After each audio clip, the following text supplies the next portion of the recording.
Welcome to iDream media. So, BP చాలామంది ఈ సమస్యతోని ఇబ్బంది పడుతూ ఉన్నారు. చిన్న వయసులోనే 20 ఇయర్స్ ఆఫ్ ఏజ్‌లోనే హై బీపీ అనేది ఇబ్బంది పెడుతుంది. అసలెందుకు ఈ సమస్య ఇంతలా వస్తుంది? మరి బీపీకి టాబ్లెట్స్ వాడాల్సి వస్తే జీవితాంతం వాడాల్సిందేనా? వివరాలు తెలుసుకుందాం. ఈరోజు మనతో పాటు ఉన్నారు ప్రముఖ general physician doctor Prashanth Reddy గారు from Renova hospitals, Banjara Hills. Doctor గారు నమస్తే అండి. నమస్కారం అండి. డాక్టర్ గారు, జనరల్‌గా హై బీపీ సో, ఒకప్పుడంటే 40, 50 ఏళ్లలో చూసేవాళ్ళము. ఇప్పుడు అలా కాదు, 20 ఇయర్స్ ఆఫ్ ఏజ్ నుంచి చూస్తూ ఉన్నాము. అసలేంటి హై బీపీ? ఎందుకొస్తుంది? హై బీపీ జనరల్‌గా రావడానికి 2, 3 కారణాలు ఉంటాయండి మెయిన్‌గా. సో, జనరల్లీ ఎప్పుడైనా సరే మనము ప్రైమరీ, సెకండరీ కాజెస్ అని చెప్పి చూస్తాం. సో, జనరల్‌గా ఎసెన్షియల్ కాజెస్, ప్రైమరీ కాజెస్ ఏంటంటే మనం మాడిఫై చేసుకోగలుగుతాము. లైక్ మన ఒబిసిటీ కానివ్వండి, మన తినే లైఫ్ స్టైల్స్ కానివ్వండి, హై షుగర్స్, ఇలా మనం మాడిఫై చేసుకునే వాటిని మనం మాడిఫైయబుల్ రిస్క్ ఫ్యాక్టర్స్ అంటాం. ఓకే. సో ఈ రిస్క్ ఫ్యాక్టర్స్ ఏవైతే మనం మాడిఫై చేస్తామో దాంతో మనం బీపీని తగ్గించుకోవచ్చు. కొన్ని నాన్ మాడిఫైయబుల్ రిస్క్ ఫ్యాక్టర్స్ అంటాం. దాంట్లో మన జీన్స్, జెనెటిక్ కానివ్వండి, కిడ్నీ డిసీజ్ కానివ్వండి, లేకపోతే ఇంకేదైనా ఇతరత్ర మన బాడీలో ఉన్న ఆర్గన్స్ ప్రాబ్లమ్స్ ఉన్నప్పుడు దాన్ని నాన్ మాడిఫైయబుల్ రిస్క్ ఫ్యాక్టర్స్ అని తీసుకుంటాం. దానివల్ల బీపీ వస్తే మనం కంట్రోల్ చేయలేమా? ఇప్పుడు మాడిఫైయబుల్ రిస్క్ ఫ్యాక్టర్స్ ని మనం రోజువారీ మన లైఫ్ స్టైల్ మాడిఫికేషన్స్ చేసుకుంటే, లైక్ కరెక్ట్ ఫుడ్ తినడము, తక్కువ షుగర్స్ తినడం, టైంకి తినడం లాంటివి చేసుకుంటే జనరల్ గా ఏ ఏజ్ లో అయినా మన బీపీని కంట్రోల్ చేసుకునే ఛాన్స్ ఉంటుంది. అదే మన జెనెటిక్ ఫ్యాక్టర్స్ లేదా ఏదైనా ఆర్గన్ డిసీజ్ వల్ల వచ్చేవి మాత్రం దానికి సంబంధించిన మెడిసిన్స్ వాడి దాని పరంగా మనం తగ్గించుకోవడం జరుగుతుంది. ఓకే. అంటే ఇప్పుడు మాడిఫైబుల్ రిస్క్ ఫ్యాక్టర్స్ అంటాము. సో దాని వల్ల వచ్చే బీపీని మనం పూర్తి స్థాయిలో తగ్గించుకోవచ్చు, టాబ్లెట్స్ కూడా మానేయొచ్చా? మోస్ట్ ఆఫ్ ద టైమ్స్ అండి. ఇప్పుడు యంగ్ పీపుల్ జనరల్గా ఇప్పుడు మనం తీసుకుంటే ఎక్కువగా లేటెస్ట్గా 30 నుంచి 35 ఇయర్స్ వాళ్ళకు కూడా హై బీపీ లాంటివి చూస్తూ ఉంటాం. దానికి మెయిన్ కారణం మన లైఫ్ స్టైల్ అండి. అంటే హై కార్బోహైడ్రేట్స్ లేకపోతే ఫ్యాట్ ఉన్న ఫుడ్ ఎక్కువగా తినడము, అసలు ఎక్సర్సైజ్ అనేది చేయకపోవడము, ఇలాంటి హై సాల్ట్ ఫుడ్ తీసుకోవడం. సో ఇవన్నీ మనం కట్ డౌన్ చేసుకుంటే 100లో 90% of the people definitely tablet లేకుండా ఉండొచ్చు. ఓకే. ఎస్ డాక్టర్ గారు. సో ఈ ఏదైనా కిడ్నీ ఇష్యూస్ వల్ల లేదా ఇతర ఆర్గన్ డ్యామేజ్ అవ్వడం వల్ల లేదా జెనెటికల్గా అన్నారు, అది వచ్చింది. సో వాళ్ళు లైఫ్ స్టైల్ చేంజ్ చేసుకున్నారు. సో బీపీ అనేది కంట్రోల్లో ఉంటుందా? పూర్తి స్థాయిలో తగ్గించుకోవడానికి ఛాన్స్ అనేది ఉండదా? ఉంటుందండి. అలానే ఏం లేదు. 50% ఆఫ్ ద పీపుల్లో ఇఫ్ ఒకవేళ మనం ఎర్లీగా డిసీజ్ ని కనుక్కున్నట్టయితే, మనం ఒకవేళ లైఫ్ స్టైల్ మాడిఫికేషన్స్ చేసుకుంటే డెఫినెట్లీ మనము యంగ్ ఏజ్ లో డెఫినెట్లీ మనము టాబ్లెట్ లేకుండా ప్రయత్నం చేయొచ్చు. కాకపోతే ఏంటంటే వాళ్ళు ఫ్రీక్వెంట్ గా ఫాలో అప్ లో ఉండాలి. సో అప్పుడు మనం ఏంటంటే ఏమాత్రం బీపీ పెరిగినట్టు అనిపించినా వాళ్ళని మెడిసిన్ మీద స్టార్ట్ చేసుకుంటాం. ఓకే. ఎస్ డాక్టర్ గారు, అసలు బీపీ లెవెల్స్ అంటే ఏది హై బీపీ, ఏది నార్మల్ అంటారు? జనరల్ గా మనము అమెరికన్ హార్ట్ అసోసియేషన్ అనే వాళ్ళది గైడ్ లైన్స్ ప్రకారం బీపీ అనేది తీసుకుంటాం. సో అందులో ఎప్పుడైనా 120/80 అంటే మనం అందరం బీపీ చూసి వాల్యూ చెప్తూ ఉంటారు. పైంది సిస్టాలిక్ అని, కింది డయాస్టాలిక్ అని అంటాము. సో 120/80 కంటే ఎక్కువ వెళ్తుంది అంటే పేషెంట్కి బీపీ వచ్చే లక్షణాలు స్టార్ట్ అవుతున్నాయని అర్థం. సో 140/80 కంటే ఎక్కువ వెళ్ళింది అనుకోండి, కంపల్సరీ దాన్ని మనం బీపీ కిందే పరిగణిస్తాం. ఈ మధ్యలో 120 నుంచి 130 మధ్యలో, 130 నుంచి 140 మధ్యలో ఉన్న వాళ్ళని స్టేజ్ 1, స్టేజ్ 2 కింద పరిగణించి వాళ్ళకి మెయిన్గా ఈ లైఫ్ స్టైల్ మాడిఫికేషన్స్ చేసుకోండి, మీకు టాబ్లెట్స్ అవసరం లేదు అని చెప్తాం. 140/80 కంటే ఎక్కువ ఉన్న వాళ్ళకి మాత్రం టాబ్లెట్స్ వాడమని స్టార్ట్ చేయమని చెప్తాం. ఓకే. కొందరికి ఓన్లీ డయాస్టలిక్ మాత్రమే ఎక్కువగా ఉంటుంది కదా డాక్టర్ గారు, అది డేంజర్ అంటారా? డయాస్టాలిక్ జనరల్గా ఎక్కువయ్యేది మన లోపల ఏదన్నా ప్రాబ్లం ఉన్నప్పుడు అవుతుందండి. మెయిన్గా ఈ కిడ్నీ డిసీజెస్లో, లేకపోతే థైరాయిడ్ ఉన్న వాళ్ళలో, ఇలాంటి వాళ్ళు ఒబిసిటీ ఉన్న వాళ్ళలో, లేదా sleeping disorders problem, obstructive sleep apnoea అంటారు, ఇలాంటి వాళ్ళలో జనరల్గా మనం డయాస్టాలిక్ బీపీ కూడా ఎక్కువ అవడం చూస్తుంటాం. It's more dangerous than this systolic BP ఎక్కువ. సో దానికి కంపల్సరీ మెడిసిన్ వాడాల్సిందే. ఓకే. డయాస్టాలిక్ ఎక్కువ ఉన్నప్పుడు డయాస్టాలిక్ 90 కంటే ఎక్కువ ఉంటే మేము డెఫినెట్లీ ఫస్ట్ మెడిసిన్ అడ్వైస్ చేస్తాము, ఆ లైఫ్ స్టైల్ మాడిఫికేషన్స్ తో పాటు. ఒకవేళ తగ్గుతుంది అనుకుంటే మెల్లిగా మెడిసిన్ ని డిస్కంటిన్యూ చేస్తాం. ఓకే. డాక్టర్ గారు, అసలు ఈ బీపీ 140/80 ఉంది. సో అలాంటి వాళ్ళు ఉప్పు ఎక్కువగా తినడం లేదా కొన్ని రకాల ఆహార పదార్థాలు ఎక్కువగా తినడం వల్ల బీపీ ఫ్లక్చువేట్ అవుతుంది, హై అవుతుంది అంటారు. సో అవి ఏంటంటారు? మెయిన్గా సాల్ట్ అండి. సాల్ట్ ఇంటేక్ ఎప్పుడైనా సరే తక్కువగా ఉండాలి. ఇప్పుడు కొంతమంది తినాల్సిన దానికంటే మోతాదుకు మించి సాల్ట్ తీసుకుంటారు. సో ఫస్ట్ అది కట్ డౌన్ చేయాలి. దాంతోపాటు హై కొలెస్ట్రాల్ ఉన్న ఫుడ్ని ఎప్పుడైనా కట్ చేయాలి. కొలెస్ట్రాల్ ఎక్కువ అవుతే మన బ్లడ్ వెళ్ళేది తక్కువ స్పీడ్లో ఎక్కువగా వెళ్తుంది. సో ప్రెషర్ అనేది పెరుగుతూ పోతుంది.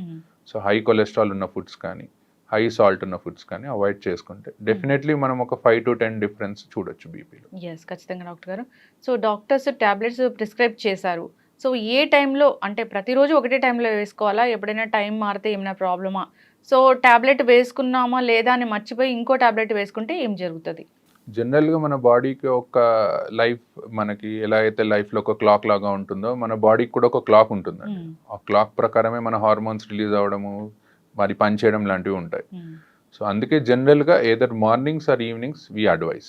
So either morning before 9 o'clock అట్లా లేదా 10 o'clock లోపు, ఈవినింగ్స్ అది అడ్వైస్ చేస్తాం. సో టైం ప్రకారం తీసుకుంటే ఏంటంటే మన బాడీకి సర్కేడియన్ రిథమ్ అని ఉంటుంది, దానికి బాడీకి అడ్జస్ట్ అయ్యి టాబ్లెట్ సరిగ్గా పనిచేస్తుంది. టాబ్లెట్ సరిగ్గా తీసుకోకపోవడం అంటే కొంతమంది ఒక రోజు తీసుకుంటారు, 2 రోజులు తీసుకోరు, మళ్ళీ తీసుకుంటారు. సో దానివల్ల మోర్ డేంజర్ దాని టాబ్లెట్ తీసుకోకపోవడం. సో దానివల్ల ఏమవుతుందంటే బాడీకి పని చేయాలా పని చేయొద్దా అనే దాంట్లో పడిపోయి టాబ్లెట్ పనితనం ఇంకా తగ్గిపోతుంది. ఓకే, అంటే ఒక రోజు 2 రోజులు తీసుకోవడం మానేస్తే మళ్ళీ తర్వాత స్టార్ట్ చేస్తే అలా అంటే దాన్ని ఫ్రీక్వెంట్ గా చేస్తే ఎప్పుడన్నా ఒకసారి అనేది అందరూ మర్చిపోతారు, that's okay, but maximum times మర్చిపోకుండా రోజు వేసుకోవడం is better option. Yes doctor గారు, ఫీవర్స్ వచ్చినప్పుడు నార్మల్గా డోలో అలాంటివి వేసుకుంటూ ఉంటారు. సో అది డాక్టర్ దగ్గరికి వెళ్ళే పని లేకుండా ఇంట్లో over the counter of medicine వాడుతూ ఉంటారు. సో హై బీపీ ఉన్నవాళ్ళు ఇలాంటి డోలోలు వేసుకోవచ్చా? సో అలాంటప్పుడు బీపీ టాబ్లెట్ వేసుకోవచ్చా లేదా? సో జనరల్గా బీపీలో 2 types చూస్తామండి. ఇప్పుడు ఫీవర్ వచ్చినప్పుడు కొంతమందికి బీపీ పెరగొచ్చు, కొంతమందికి తగ్గొచ్చు. సో ఇన్ఫెక్షన్ చాలా ఎక్కువ ఉందనుకోండి, అప్పుడు బీపీ అనేది బాగా తగ్గిపోతూ ఉంటుంది. సో దాన్ని మనం షాక్ అని అంటాము సిచ్యువేషన్. సో అందుకే ఎప్పుడైనా హై గ్రేడ్ ఫీవర్ వస్తే దో మీరు డోలో ఇంట్లో వేసుకున్నా సరే వెళ్ళి డాక్టర్ని కలవండి, కలిసి ఒకసారి బీపీ చెక్ చేసుకుంటే తక్కువగా ఉంటే అప్పుడు పేషెంట్ కండిషన్ని బట్టి టాబ్లెట్ ఆపేయాలా డోస్ తగ్గించాలా అనేది డాక్టర్ కెన్ డిసైడ్. ఎస్, ఖచ్చితంగా డాక్టర్ గారు. చాలా మంది ఈ మిస్టేక్ అనేది చేస్తూ ఉంటారు. ఎస్, దానివల్ల ఇబ్బందులు అయితే వస్తూనే ఉంటాయి. ఎస్, ఏదైనా ఒక ఇష్యూ వచ్చినప్పుడు అప్పుడే కొత్తగా టాబ్లెట్స్ స్టార్ట్ చేశారు బీపీ టాబ్లెట్స్ అన్నప్పుడు ఇంట్లో మానిటర్ చేసుకోండి మార్నింగ్ ఈవినింగ్ బీపీ లెవెల్స్ అని అంటారు. సో ఆ బీపీ లెవెల్స్ మానిటర్ చేసుకున్నాక నెక్స్ట్ ఎలాంటి టాబ్లెట్ రాయాలి, తక్కువ రాయాలా, డోసు ఎక్కువ రాయాలా, అలా చెప్తూ ఉంటారు కదా డాక్టర్ గారు. సో అప్పుడు ఏదైనా ఒక 2-3 రోజులు ఫ్లక్చువేట్ అయ్యి 2-3 రోజులు హైగా అయ్యి తర్వాత నార్మల్గా ఉంది లేదా లో అయిపోయినప్పుడు అప్పుడు టాబ్లెట్స్ రాయడం అనేది ఎలా ఉంటుంది, ప్రిస్క్రైబ్ చేయడం అనేది ఎలా ఉంటుంది? జనరల్గా ఎవరికైనా ఫస్ట్ టైం బీపీ వచ్చినప్పుడు అండి, ఎక్కువగా యంగ్ ఏజ్ వాళ్ళకి, let's take less than 50 years young age వచ్చిన వాళ్ళకి మేము ఏం చెప్తామంటే దెర్ ఇస్ హై ఛాన్స్ మన లైఫ్ స్టైల్ మార్చుకొని ఇలా చేసుకొని మనం బీపీ తగ్గించుకోవచ్చు అని. అండ్ ఒక్కొక్కసారి డాక్టర్ దగ్గరకు వచ్చినప్పుడు రీడింగ్ అనేది ఎక్కువ రావచ్చు, వైట్ కోట్ హైపర్ టెన్షన్ అంటాము, అంటే డాక్టర్ని చూడగానే బీపీ అనేది పెరుగుతూ వెళ్తుంది. సో అలాంటి వాళ్ళకి ఏం చెప్తామంటే మీరు ఒక 3 to 5 days 2 times in a day check చేసుకోండి రీడింగ్స్ అని. సో కన్సెక్యూటివ్ రీడింగ్స్ అండి, అంటే 3 consecutive రీడింగ్స్ 3 సార్లు ఎక్కువ వచ్చాయనుకోండి డెఫినెటివ్గా టాబ్లెట్ స్టార్ట్ చేస్తాం. సో 3 సార్లు కాకుండా ఒకసారి వచ్చింది మిగతా 2 times తక్కువ వచ్చింది అలా అనుకుంటే first life style modifications advice చేస్తాం. ఎస్, ఖచ్చితంగా డాక్టర్ గారు. సో బీపీ మిషన్స్ చాలా డిజిటల్ మిషన్స్ వచ్చాయి. సో వాటిలో చెక్ చేసుకుంటే వచ్చేది కరెక్ట్ వాల్యూ అయినా నార్మల్గా డాక్టర్ దగ్గరికి వెళ్ళినప్పుడు వేరే బీపీ మిషన్ ఉంటుంది, అది కరెక్టా? సో ఎట్లా అంటారు? ఎలక్ట్రానిక్ మిషన్స్కి మేము చూసే మిషన్స్కి ఏంటంటే మెర్క్యూరీ ఉంటుందండి మేము చూసే మిషన్స్లో, it's much more accurate.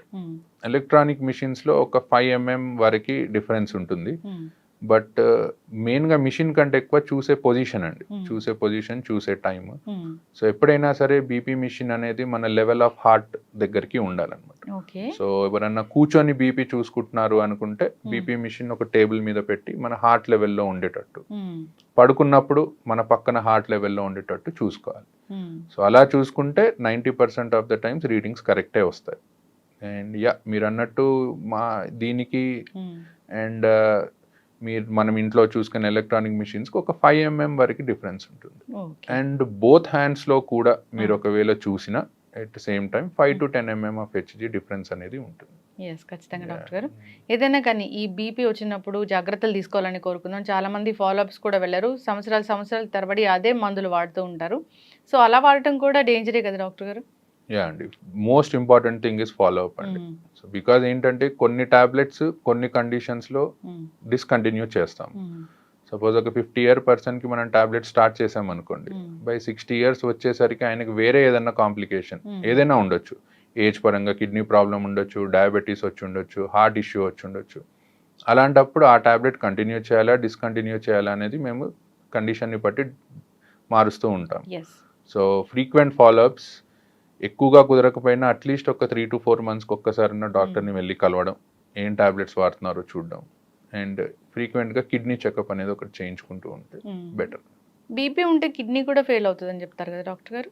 Yeah, జనరల్గా ఏంటంటే ఏ బీపీ కానివ్వండి, డయాబెటీస్ కానివ్వండి, మన బాడీలో కిడ్నీని, హార్ట్ని, ఐస్ని ఒకవేళ ఎక్కువగా ఉన్నాయి అనుకోండి లెవెల్స్, డ్యామేజ్ చేస్తూ ఉంటాయి.